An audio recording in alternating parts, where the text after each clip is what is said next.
Nangatang ko og sakyanan gikan ko sa part-time. Nangatang tag sakyanan guys. Dugay kay sakyanan guys. Dugay kayang bus guys. Nag part-time man ko 4:30 to 8:30 PM. So, padung nakumuli sa apartment. Unja, nanakayan ko. Pero, wala pa'y bus. Red bus. Where are you? Igutom na ko, gikapoy. Kapoy, mangitag sapi, guys. Pero laban, tirada.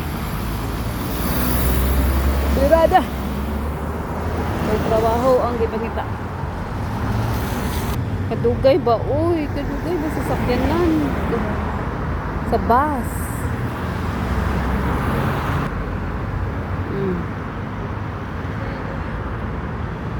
Murag mo kawanon na bapod. Siguro pag abot na ko diri sa bus stop, pag upa ning kuan, ning labay tong bus nga red. Gay, mga 10 minutes naman ko. Nga gatindog, wa pa man ni abot. So bago pa to nilabay pag abot na ko diri sa bus stop.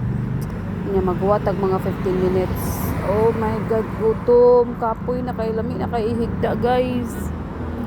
Mo ni akong kasurenderan kung part-time kanang sakyonon pabitaw.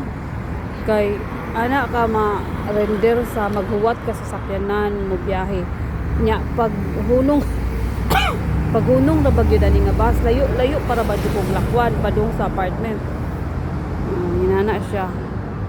Bisan kapoy pero pasalamat gihapon kay naay trabaho.